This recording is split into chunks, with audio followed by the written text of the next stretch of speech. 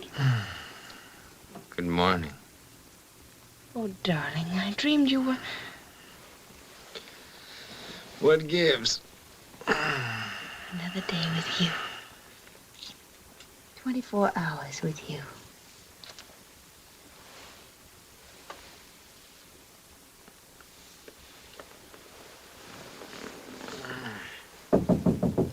Morning, Dick. Hey, good morning, Danny. Morning, Ellen. Hi, Danny. Hey! How about a dip in the lake before breakfast? Okay. And all the little chickens in my garden. Dee-dim, dee-dee-dum, dee-dee-dee-dee. Morning, Miss Harlan. Bowen, who gets up first, you or the sun? Well, mostly it's neck and neck. Thought maybe you'd like to have me fix breakfast for you this morning. Oh, no, that's my job. Shucks, I'm beginning to feel sort of like a fifth wheel around here. You mustn't feel like that. Richard considers you a part of the place. You must have been especially nice to him when he was a boy. Oh, that wasn't hard. He was a nice kid. You must have had wonderful times together. Yep, tolerable. Did he change much when he got to be a young man? Not especially. Did he used to confide in you a lot? Yeah, sometimes. Did he ever tell you about Enid Southern? Who? Enid Southern. I don't especially recall he did. Who was she? Oh, nobody in particular, I guess. Just school stuff.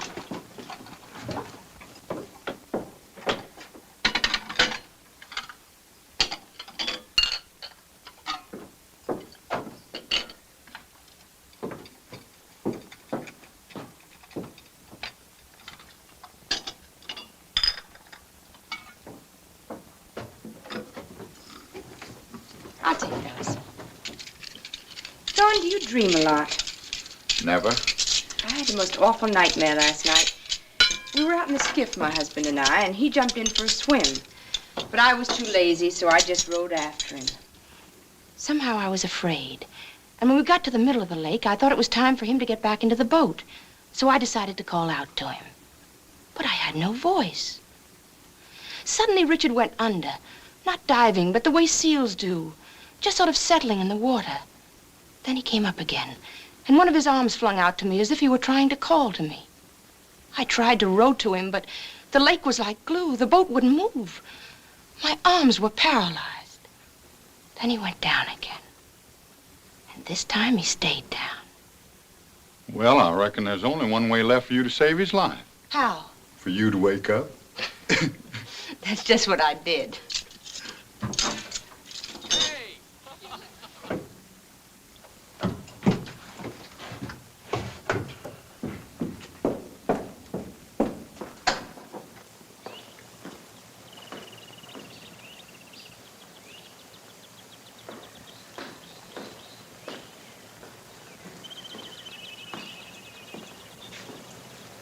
Come and get it. Oh, come on in, Ellen. The water's swell. Guess we better go in. Okay, last one in's a sissy.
Oh, no. Know what? Good grief. Will you marry me, he said. What's wrong with that? In the first place, men never propose. They may think they do, but it's really the woman. Who told you that, Ripley? And if men do propose, they never say, will you marry me? Get away, gadfly. Did you ever propose to a woman? Hundreds of them. When you proposed to Enid Southern, Who told you about Enid Southern? did you say, will you marry me? I didn't propose to her. Did she propose to you? Beat it, will you? How did you propose to me? You didn't. I proposed to you. Like this. Remember? Okay, I'll marry you. Right after I finish my chapter. I hate your chapter. I hate all your chapters. They take up too much of your time. Funny thing, that's what my publisher says. No, I'm serious. After all, it isn't as if you had to write for a living. I've got more than enough for both of us. And, darling, it's the dearest wish of my heart to support you. Is that bad? Oh, darling, I didn't know it could be so wonderful here, back of the moon. You like it here, do you? Every minute. If only it weren't so crowded. Crowded? Why, this is the most remote, uninhabited place east of the Mojave. I mean the cabin. Not that I mind chaperones, not in the least. But there's Danny's room on one side of us, and Thorne's room on the other side, and the walls as thin as paper, and the acoustics disgustingly perfect. Well, at least nobody snores. Do you know, ever since we've been married, we've never been alone, not for a single day. And do you know... And do you know that Thorne moved his cot and his things to the boathouse this morning? He did? Mm-hmm. Oh, Richard, I hope you didn't tell him Oh, not at all. It was his own idea. As far as Danny's concerned, Where is Danny? he went with Thorne. Where's Thorne? He went to town. You don't mean they're going to stay in town? Oh, certainly not. Then why did they go? Do you have to know everything? Tell me. No. Tell me? Cut it out. Tell me. Stop it. It's a secret. You can't have any secrets from me.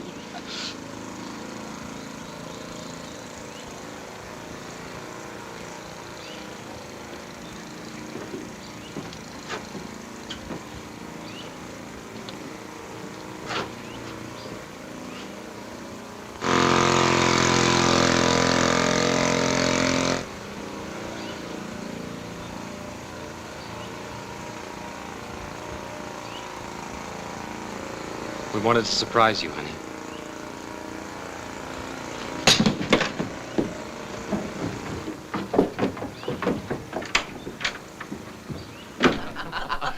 Dee-dee-dum-dum, dee-dee-dee-dee-die, dee-dee-dee-dum-dum, dee-dee-I-die, dee-dee-dee-dum-dum, dee-dee-dee-die. Oh, oh, oh, oh, oh, oh. We've got a mule down on our place. We put this mule in the derby race. At the crack of the gun, he took to the rail. He flew with his ears and he stared with his tail. A very funny wedding happened down our street. A man named Oates married a gal named Wheat. And as they marched down the aisle, you see the organ played, "What shall the harvest be?" Oh, a possum and a tomcat had a fight. They fought all day and they fought all night. They fit and they fought till their tails struck the ground. Then they hoisted up their tails and they fit another round. Oh, deedle-deedle-dum-dum, deedle-deedle-die, deedle-deedle-dum-dum, deedle-I-die, deedle-deedle-dum-dum, deedle-deedle-die, die-da-die-die-die. Danny, you sing one. Come on. Oh, I got a gal named Caroline. Some of these days she's gonna be mine. She's the gal that I admire. She's the gal sets my heart on fire. What was that? Oh, that was a loon. There's a couple of them across the lake. They sound horrible. Oh, you'll get used to it. But wait till you see the deer. You'll love them. They come right up to the cabin to be fed. What do you give them? Potato peelings and salt. And then, of course, there's our porcupine. Oh, yeah. He used to come up every morning and nibble on the doorstep. The Robies paid us a visit at Bar Harbor just before we left. Are they well? The children had the mumps. Oh. Of course, you've heard about Russ Quinton being elected district attorney. Really? They say he's got his mind set on the governorship. It wouldn't surprise me if he made it. Do you suppose we could find some wild wisteria and transplant it around the cabin? I know where there's some. Oh, fine. Then tomorrow we... I'm afraid Thorne won't have time for that. He has his work to do. Look what I can do. Thorne showed me.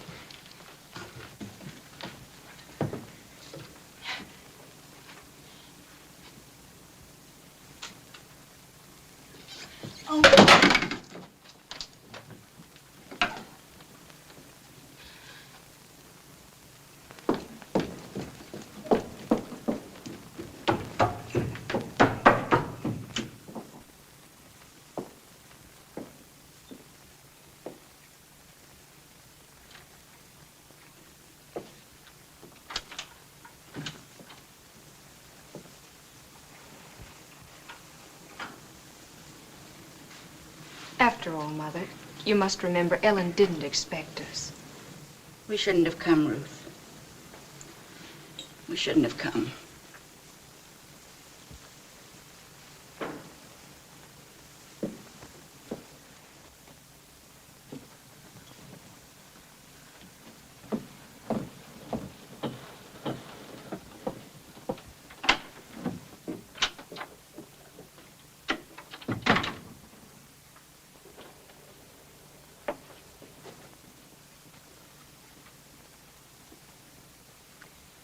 There must be a few loose bricks in the chimney. I noticed it wasn't drawing very well.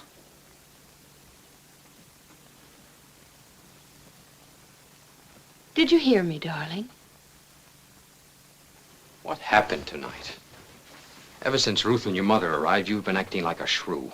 At the landing, you were cold. At dinner, aloof and sullen. And after dinner, you were beastly. I wasn't expecting guests. They're your own people. I thought you'd be pleased. Don't let's quarrel, Richard. And Danny adores you. You hurt him. Why? I was upset. You were insulting to your mother, mean to Thorne, treated him like a servant. Well, isn't he? Certainly not. He's a friend, one of my dearest friends. Is Ruth one of your dearest friends, too? What's eating you? Ruth is your own sister. Ruth is not my sister. All night long, you devoted yourself exclusively to her. Well, somebody had to make her welcome. Maybe you're in love with her. You're in a rotten mood, Ellen. Maybe that's why you invited her up here. Shh. Do you want her to hear you? I keep forgetting you can't draw a deep breath in this room without being heard all over the house. Let's change the name of the place from Back of the Moon to Goldfish Manor. What's happened to you? You're deliberately whipping yourself into a fit of hysterics. Oh, no, I mustn't do that. It might disturb Mother and Ruth or wake up Danny.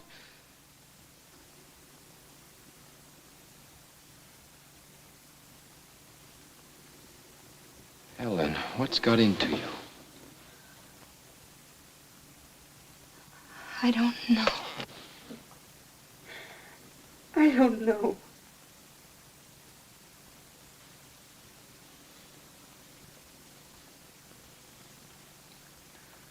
Oh, darling, forgive me. I'm sorry. I can't help it. It's only because I love you so. I love you so I can't bear to share you with anybody.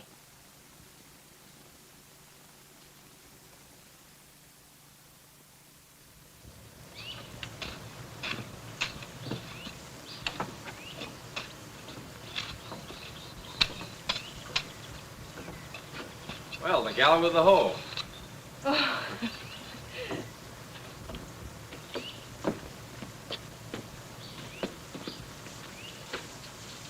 Say, you're doing a swell job. Oh, it's easy here. You just put things in the ground and they grow. It's much harder by the sea where we live. Dick, when are you going to visit us at Bar Harbor? When I finish the book, maybe? I think you'll like it there. We were talking about it this morning, Mother and I. We thought it might be a good idea for Danny to go back with us when we leave. The beach is lovely, and we have a sailboat. He'd have a wonderful time. I'm sure he would. There's a school, too, an excellent school. Yes, I know. Ellen told me all about it. I'll have a talk with Danny.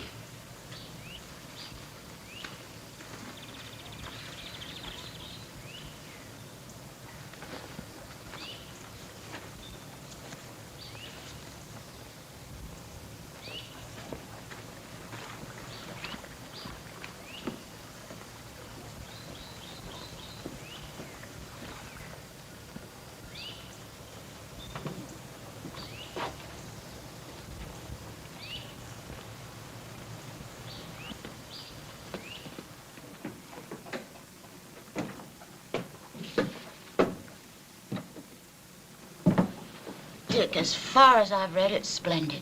Oh, well, just for that, I'll dedicate the book to you.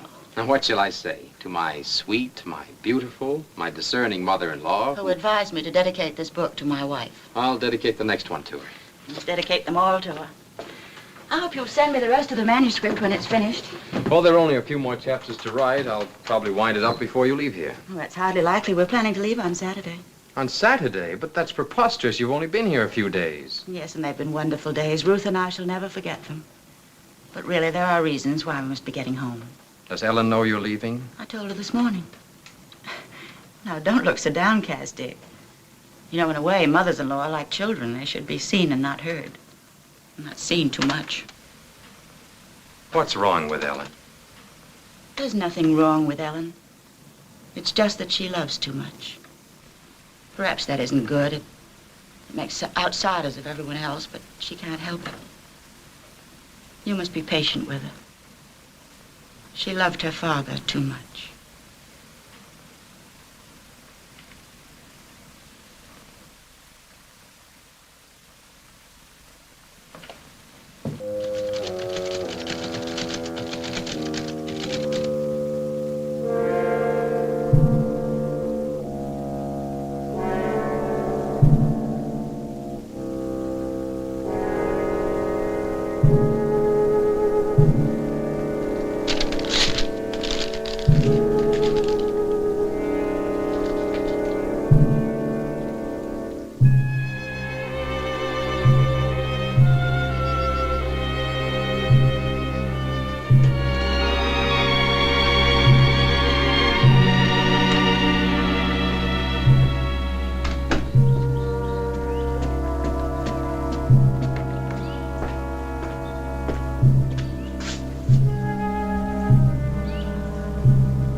Danny, sit still. How do you expect me? I can't help it. It tickles.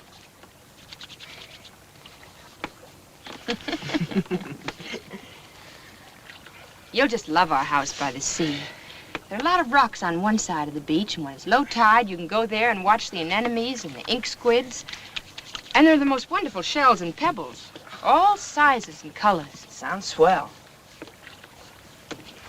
Hold still. How'd you like to go to Bar Harbor for a while?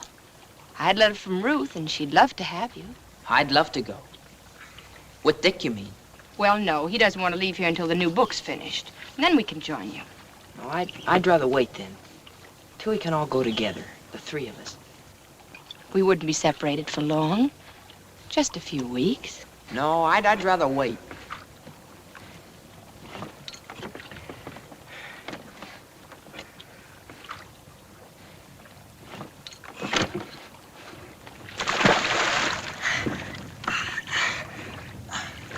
Can I swim all the way across today?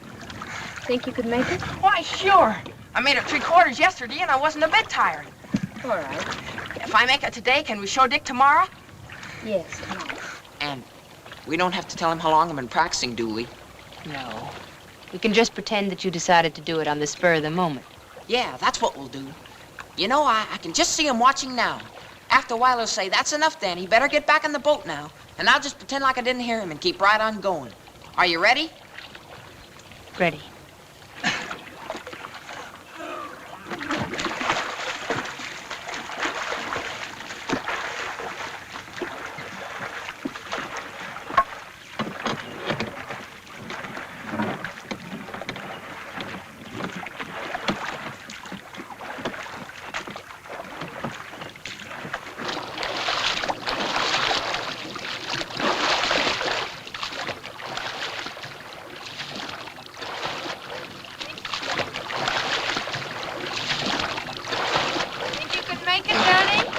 It's a cinch. Don't worry about your direction. I'll keep you on your course. Okay.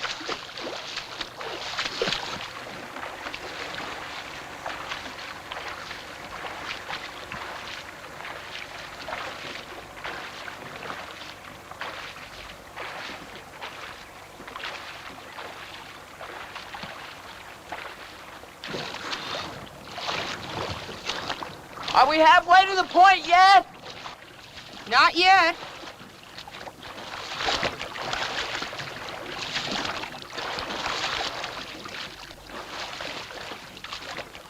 You're not making very much progress, Danny.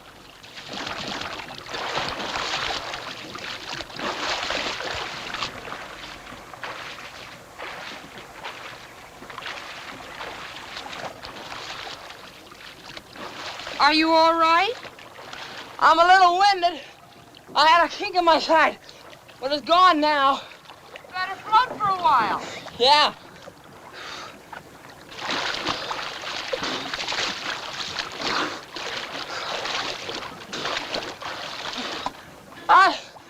I think I'm getting tired. Take it easy. You don't want to give up when you've come so far. Okay. I'll get my second wind in a minute.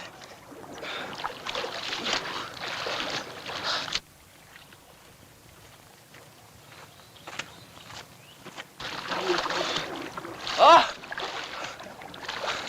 The water's cold. Colder than I thought. I ate too much lunch. I got a stomachache. Alan! It's a cramp. Alan, it's a cramp.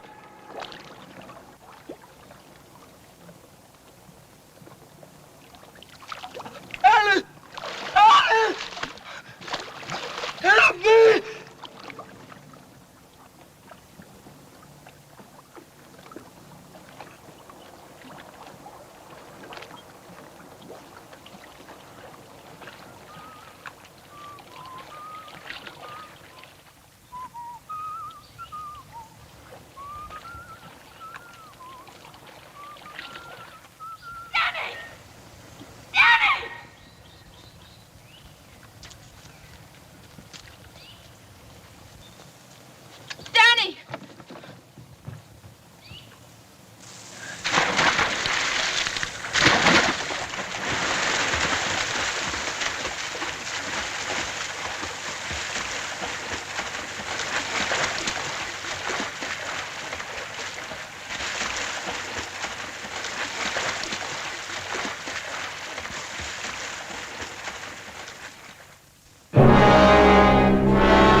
I've been cleaning Father's laboratory.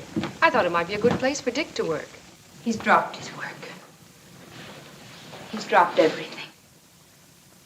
I'm losing him, Ruth. I'll die if I lose him.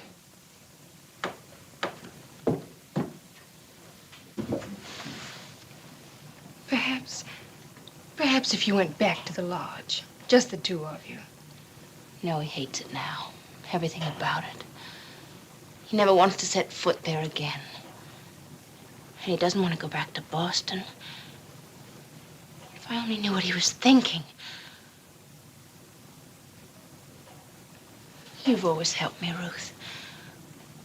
Help me now. A little time, Ellen. You'll see. He's had a great loss. There's a great emptiness in his life. If he only had a child of his own.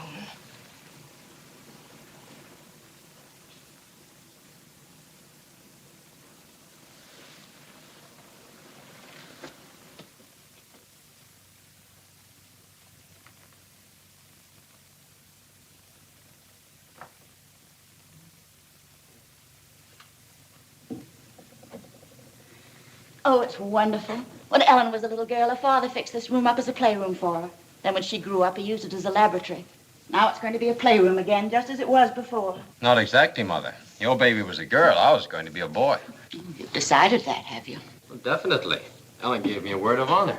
Stand still, will you? I've got a kink in my neck. Dotted Swiss would be nice for the curtains. What about the rug? You don't put rugs in children's playrooms? You use linoleum. Why? Linoleum washes easier, just in case. Say, you women think of everything, don't you? All right, you can rest. Oh.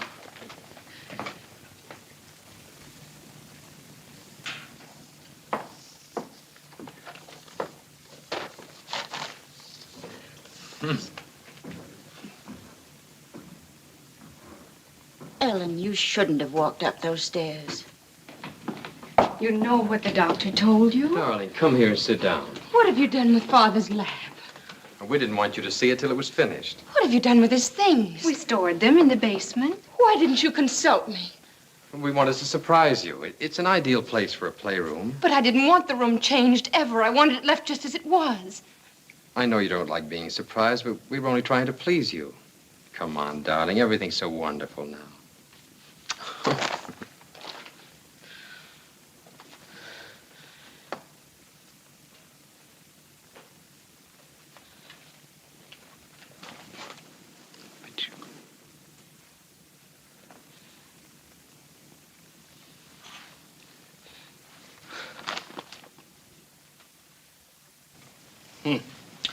You'll have to behave yourself. Imagine eating shrimps at a time like this. Where's Richard? He went to town. They always upset you. I've been telling you that for years. Did Ruth go with him? Yes, I think so. And especially now in your condition. When did they leave? Right after lunch. And another thing, don't try to be so blamed athletic. What time is it, Mother? Almost 5. You've got to stop gadding about. Gadding? What are you talking about? This baby's making a prisoner out of me. And what are you having it for, then? I can't do anything. I can't go anyplace. I don't even see my husband. Why don't you have him come in here? Because I don't want him to see me this way. That doesn't make sense. Those are orders now. No shrimps, no stairs. And don't you budge off that couch.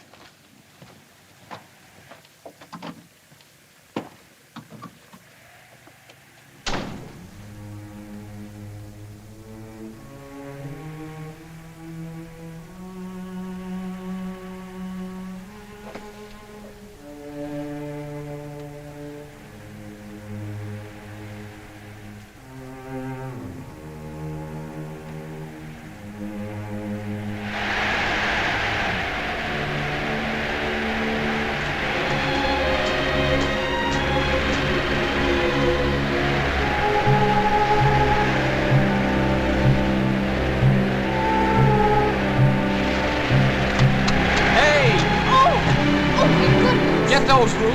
Oh, heavens!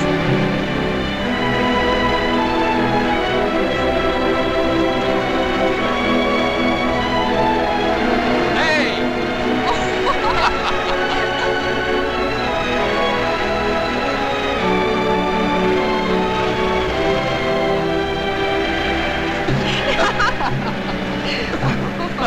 There! What are you doing? You look so funny. You should always wear your hat like that.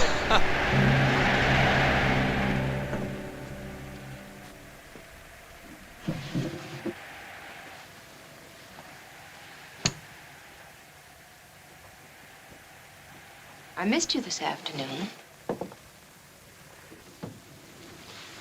What did you do when you went to town? Oh, we just shopped around for the baby things. You were gone about 4 hours. Well, we walked to town and back. Rather a long walk, isn't it? Tell me, what did you talk about? Oh, a lot of things. About Danny? No, About me? not especially. You're looking very well, Ruth. I've never seen you so happy. Tell me, do you think Richard loves me? Well, now, that's a silly thing to say. Oh, I know in the beginning he loved me. But I'll tell you something funny. He never liked me. He loved you, but he never liked you. That's right. We've never really been friends like you and he. He likes you. Tell me, has he found a nickname for you yet? Well, not exactly. Sometimes he calls me the gal with the hoe to kid me about my gardening. He used to call me Patchouli.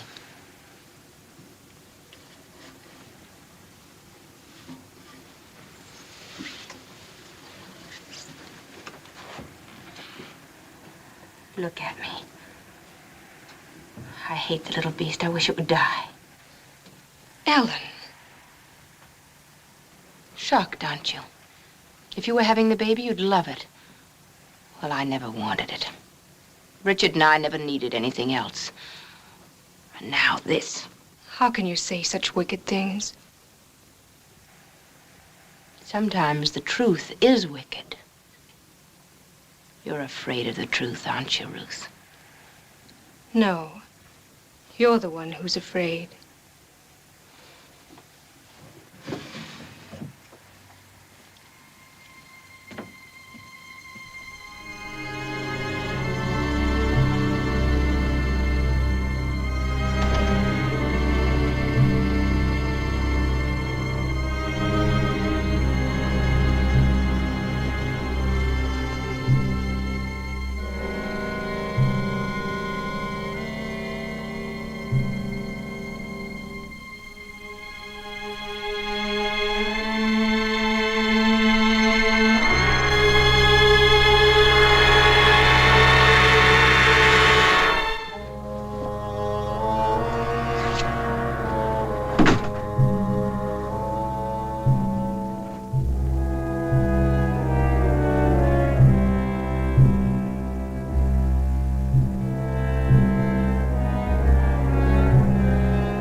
Ellen.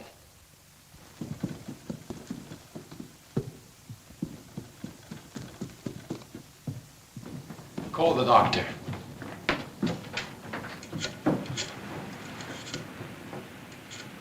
What happened? She must have tripped. Hello, Dr. Saunders. This is Ruth Barron. Yes, please come over at once. Something terrible has happened.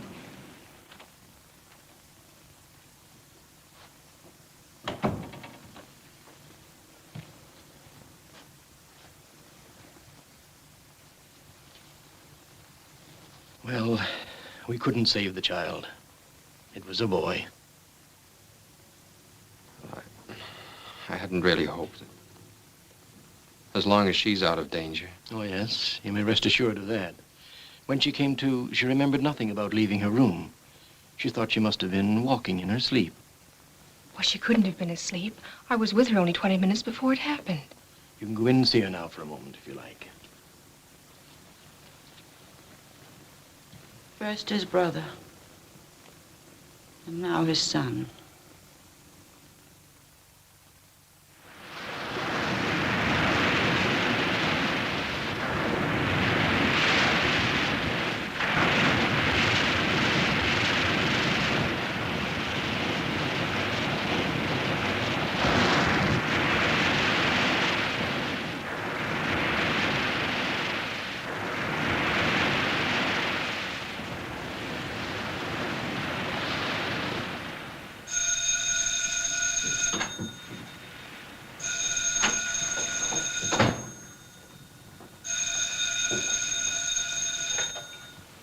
Yes?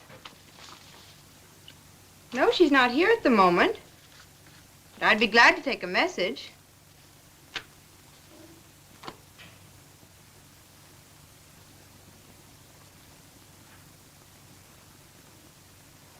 Yes, I will.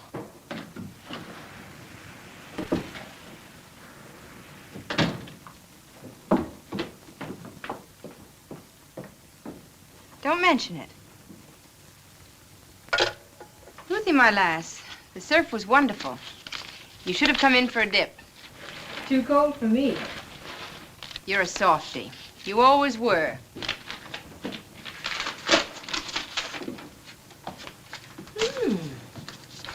Richard's new book.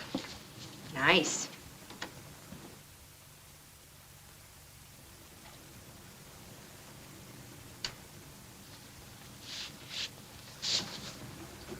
Where is everybody? Dick's gone for a walk. Mother's in her room. I'm worried about Mother these days, the way she keeps to her room. Isn't she well? Perfectly well. Then why do you suppose she insists on acting like a hermit?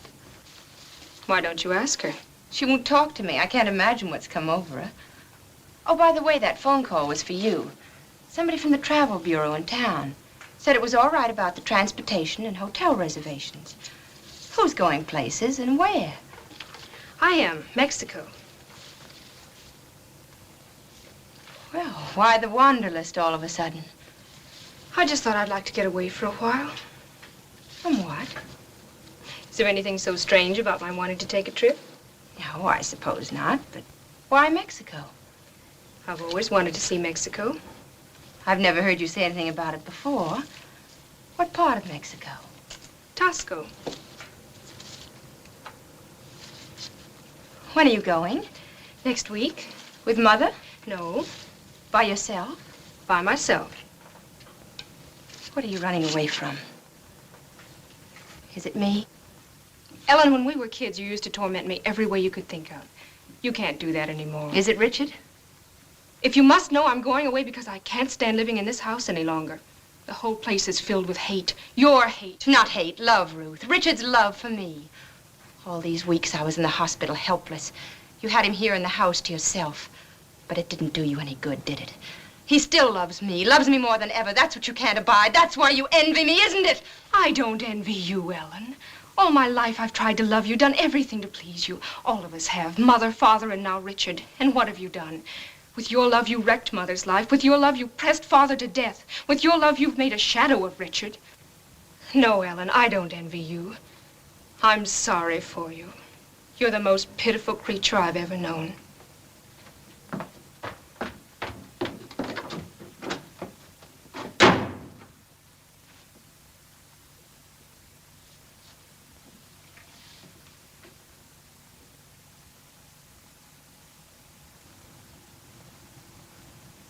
Hello, Richard. Have a nice walk.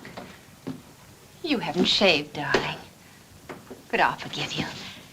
Your new book just came. I've been glancing through it. I noticed the dedication to the gal with the hoe. I'd hoped it would be to Patchouli, but I suppose she did help you with it a lot. Oh, well, there'll be other books. Darling, I had no idea the setting of your book was Mexico. I didn't even know you'd been there. Why didn't you tell me?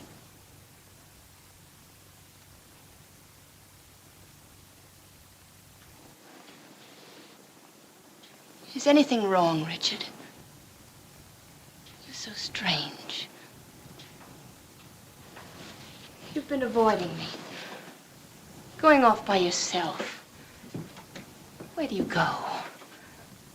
What do you think about? Whatever it is, can't you share it with me? We haven't done that for a long time, shared things. Ever since Danny...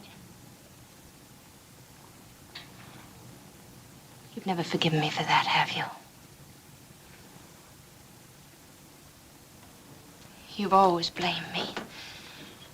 You did tell me not to let him swim the lake unless you were with us, but we wanted to surprise you. Danny was so happy planning to surprise you.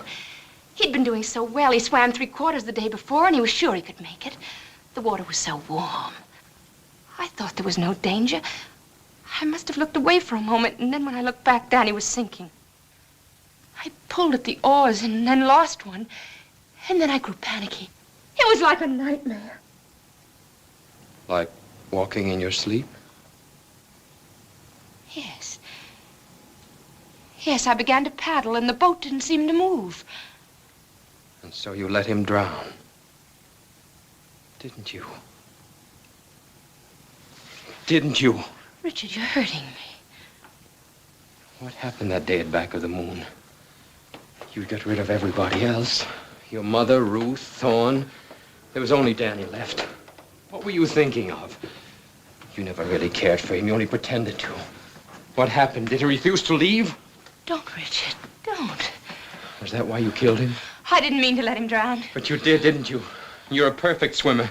And the boat was so far away, and he was going down for the 3rd time.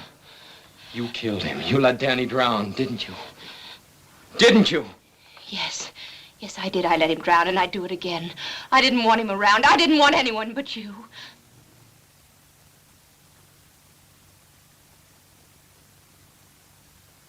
I knew it.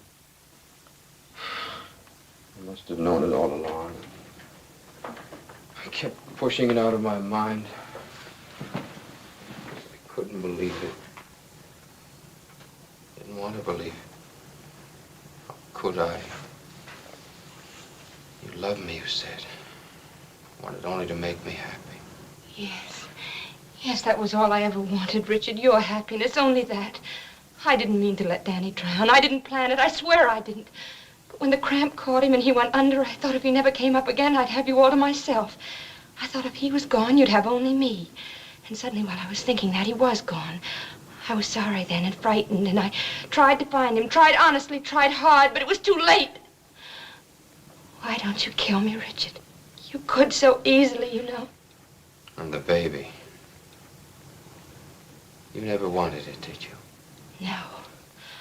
Oh, don't you see, Richard? I didn't want anyone around, only you. I wanted to be just with you. I couldn't stand having anyone between us.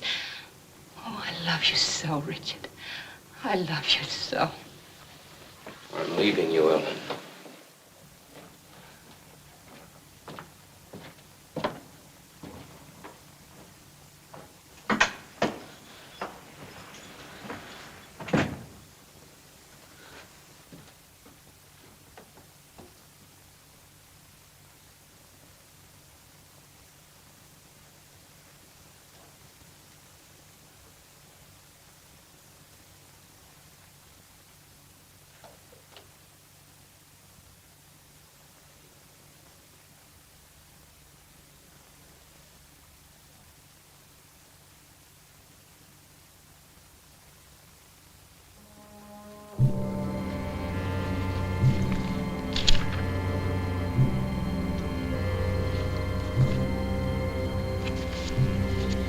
Mr.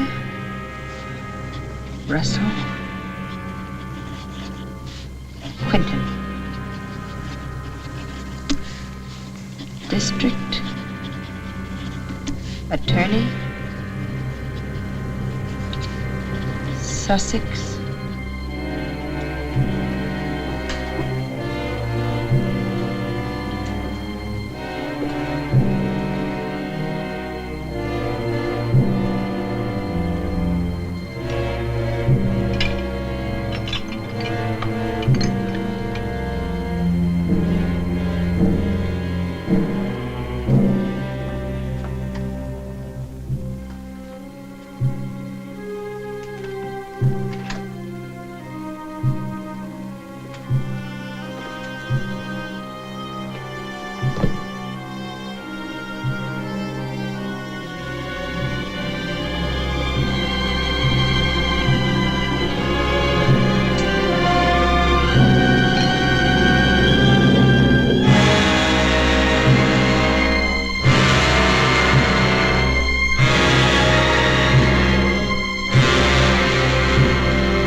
Flight 17, the Sunset Special, now loading at Gate 7.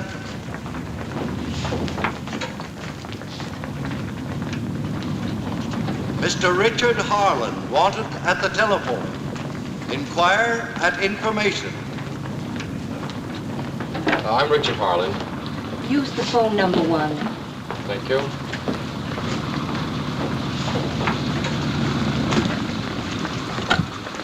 Hello. Yes, this is... Oh, hello.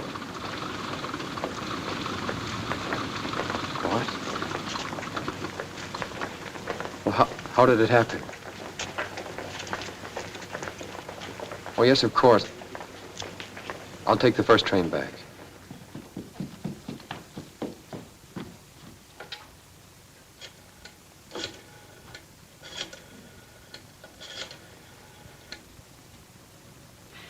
Dr. Saunders, I'm sorry to get you out of bed, but she's much worse.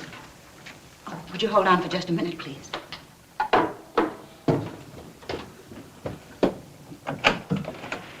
Oh, thanks. Where is she? In her room. It happened very suddenly. We were having a picnic lunch at the beach. Doctor, it seems to be more serious than you thought. Could you come at once, please?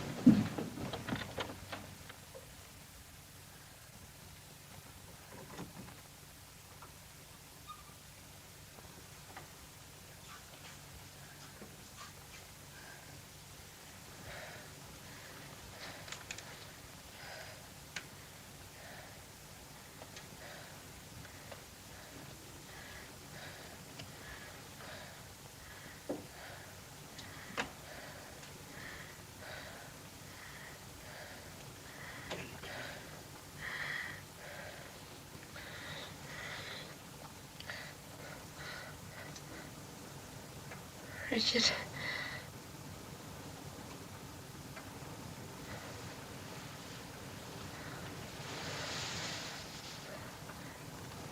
I'm going to die. Oh, don't talk like that, Ellen. You're going to be all right. No. And you mustn't feel sorry for me. I'm not afraid.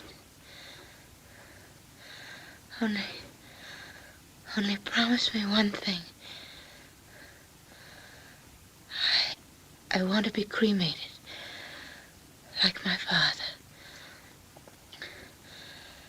And my ashes scattered in the same place. Remember? I remember. Promise? Of course, Ellen. I'll promise anything you like, only... Richard!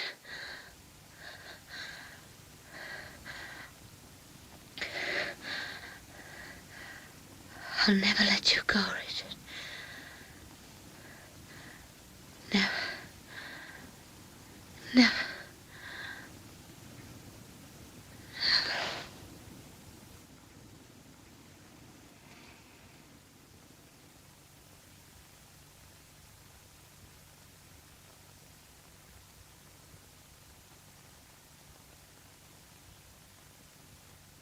Murder.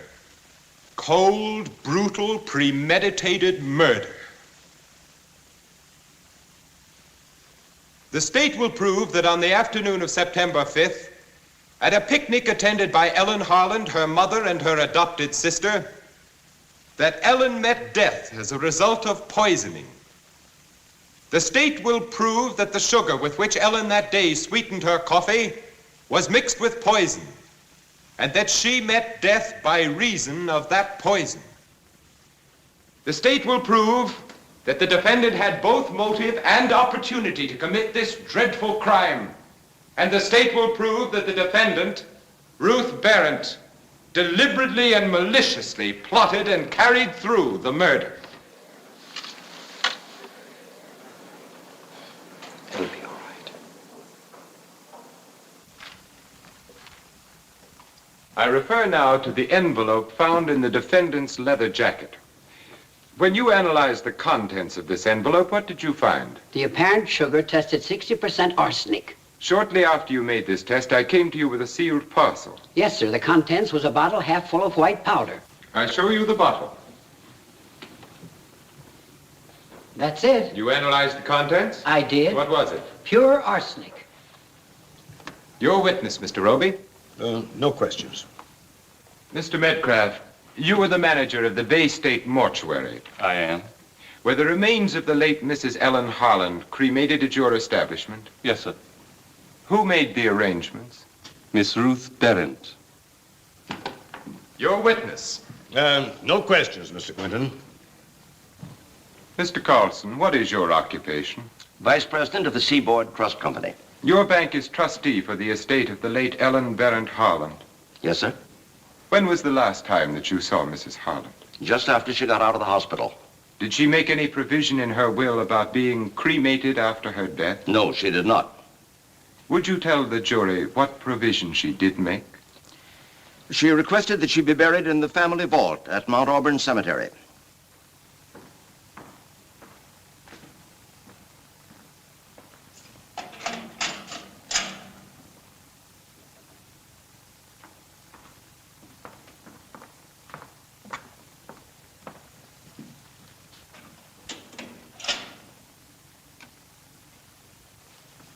Hello, Dick. Hello. Good evening. Good evening, dear.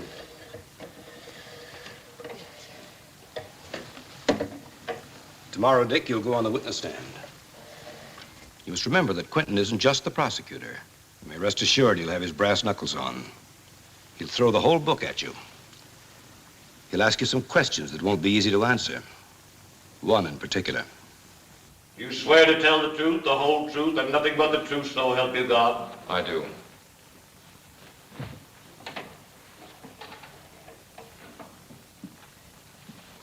Your name? Richard Harland.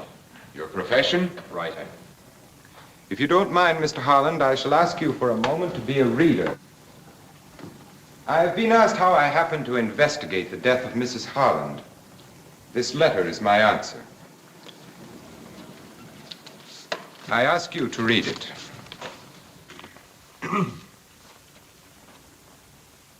Aloud? Please.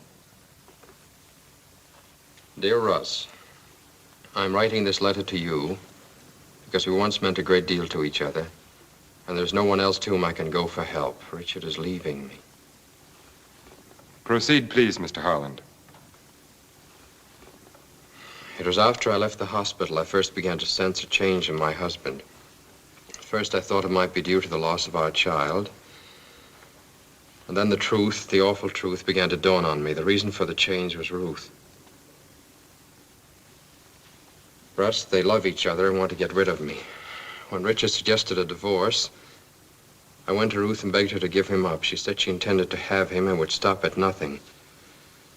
I told Ruth I would never give Richard a divorce, and it was then that she threatened to kill me.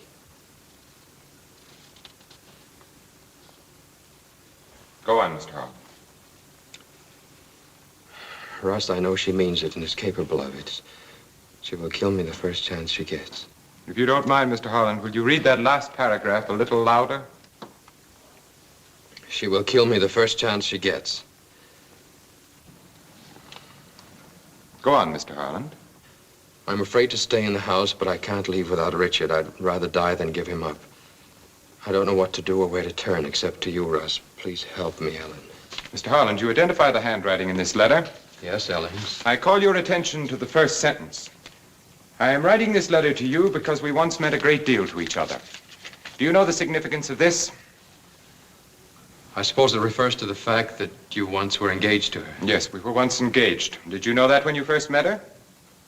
Well, she was wearing an engagement You ring. knew when you met her that she was engaged to another man? Yes. And in spite of that, you made love to her?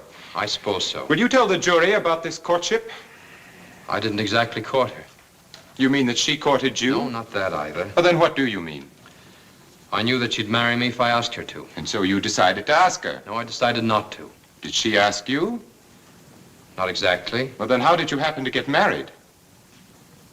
Well, I found one day that she had removed her engagement ring. She gave me to understand. I realized then that I was in love with her. Did you tell her so? Yes. What did she say? She said she would never let me go. How soon after this were you married? A couple of days later, she wanted it that way. Were you reluctant? I was doubtful. Now, Mr. Harland, I don't say this critically, nor in mockery, nor to suggest that you are conceited, but simply to be sure that I understand you correctly. You suggest that a beautiful young woman engaged to another man falls in love with you, wins you, and persuades you into a quick marriage against your better judgment. Is that a fair statement of the facts? Yes. I see. Now, how soon after this did you begin to regret your surrender? Were you happy with your wife for the first month? Completely. The second, the third, the fourth? Yes. Was Ruth at the ranch in New Mexico during the time Ellen met and courted you? Yes. Did you see much of Ruth at this time? No. Where did you go after you left New Mexico?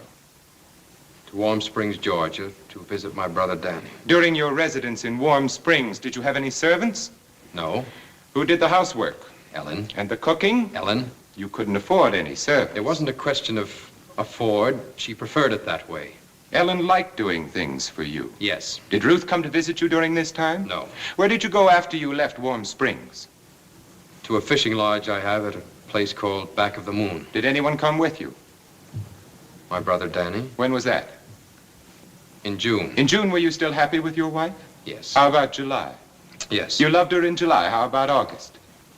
Did anyone come to visit you in August? Mrs. Barrett. Anybody else? Ruth. You loved Ellen in August. Well, how about August? My brother was drowned in August. Yes, I know how that must have saddened you. But did it affect your love for Ellen? Danny meant a lot to me. So did Ellen? Yes. Danny was drowned in August. Come to September. Did your love for Ellen continue in September? In a different way. In what different way? We were to have a baby. You mean that your love for Ellen increased because she was going to have a baby? No, not exactly. Did it grow less? I don't know. Well, then what do you mean by in a different way? I don't know. During this time, you were living in Bar Harbor at the Barrett home? Yes. And Ruth was there all the time? Yes. Your wife was confined to her room? A good part of the time. Did you see a great deal of Ruth during this time? Yes. Practically every day? Yes. When did you stop loving Ellen? I don't know. Isn't it true that shortly before your wife died, you quarreled with her? Yes. What about? I can't say. Wasn't it because Ellen was jealous of Ruth? She had no reason to be. Wasn't she? Ellen was jealous of everybody. But was she jealous of Ruth? I refuse to answer that. Then perhaps you'll answer this. Are you in love with Ruth? We're very good friends. Are you in love with her? I'm very fond of I her. want you to answer yes or no. I'm asking you a very simple question. Perhaps you didn't understand me. I shall repeat it for you. Are you in love with Ruth? Are you in love with Ruth? Are you in love with Ruth? I hand you a copy of Richard Harlan's new book. Kindly turn to the dedication page. Would you please read the dedication? To the gal with the hoe. To whom does that refer? To me. Isn't it rather strange that Mr. Harlan didn't dedicate his new book to his wife? I don't think Ellen was very much interested in the book. But you were. Yes, very much. You worked with him on it. On the final draft, yes. That was written while Ellen was in the hospital, wasn't it? Yes. You were together a great deal during the time Ellen was in the hospital. Well, we were... Working on the book. Yes. Will you tell the jury where most of the action in this book takes place? Tosco, Mexico. Had you ever been to Mexico before? No. During all the time that you lived with the Barron family, had you ever gone away on a trip before, alone? No. Why did you decide to go to Tosco? I wanted to get away. Did you expect to meet anybody there that you knew? No. Did you expect to be joined there by anybody that you No. knew? Did Mr. Harlan suggest that you go to Tosco? No, no. Let's get back to the dedication. Why did Mr. Harlan refer to you as the gal with the hoe? Well, I'm rather fond of gardening. You did all of the gardening. Yes. Did you ever use any chemical sprays or insecticides? Yes. Any containing arsenic, for example? I don't know. I show you a bottle here in evidence. Do you recognize it? Yes, it was mine. It held bath salts. Are you aware of what it contains now? Yes. By what chemical process do you suppose that bath salts turned into poison? I don't know. I show you a leather jacket here in evidence. Do you recognize it? Yes, it's I show mine. you an envelope here in evidence. Do you recognize it? Yes, it's the envelope containing the sugar. Which the state chemist testified was 60% arsenic. Yes. And which the sheriff testified was found in the pocket of this leather jacket. Yes. Did you wear this jacket on the day of the picnic? For a while, yes. Then I gave it to Ellen to wear. Why did you do that? She complained of feeling chilly. And so you loaned her the jacket. Yes. Will you tell the jury who prepared the food in the picnic hamper? Ellen and I. Who prepared the sugar? I don't know. It must have been Ellen. Why do you think it was Ellen? She was the only one who took sugar with her coffee. Who served the coffee on the day of the picnic? I did. And you gave her the sugar? Yes. And that night she was dead? Yes. And the very next day her body was cremated? Yes. And the following day, Harlan left with the ashes for the ranch in New Mexico to dispose of them there? Yes. So that no autopsy could be possible? No, that wasn't the reason. Ellen always wanted to be cremated and to have her ashes scattered with those of her father. Then why did she take the trouble to have a clause inserted in her will requesting that she be buried in Mount Auburn? I can't explain it. There are a great many things you can't explain. You can't explain how the poison got in the bottle of bath salts. You can't explain how it got in the sugar. You can't explain why Ellen's body was cremated so as to make an autopsy impossible. You can't explain why you made plans to leave this country shortly before your sister was poisoned. Well, perhaps you can explain this. When did you first fall in love with Richard Harland? Did you ever tell him that you loved him? No. When did you fall in love with him? You've dodged long enough. You can answer a simple question, and I demand that you do so. Just when did you fall in love with Richard Harland? Did you love him after his brother Danny was drowned? Did you love him after the death of his stillborn child, after his wife died? Did you love him last week, a month before, a year before? Are you in love with him today? Yes. Yes, I am in love with him. I think I've always loved him. The state recalls Richard Harland to the stand. That's all.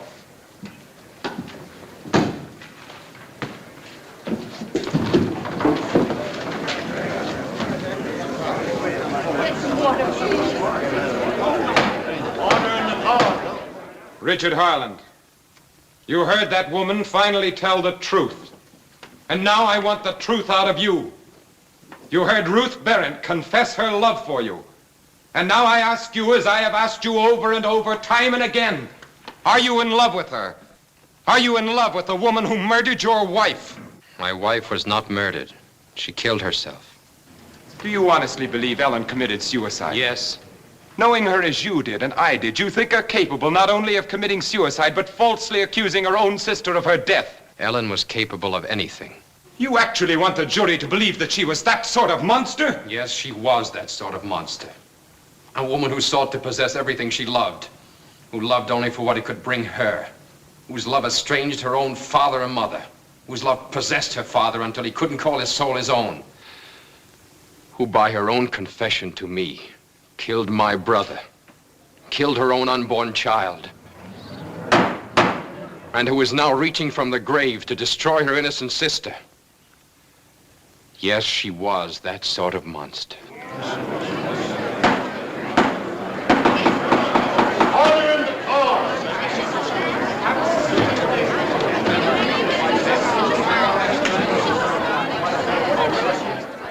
It took the jury only 10 minutes to bring in a verdict of not guilty for Ruth. But Harland had sacrificed himself. In withholding knowledge of Ellen's crime, he'd become an accessory. He got 2 years. But Ellen had lost. I guess it's the only time she didn't come out first. I guess Dick's about home now.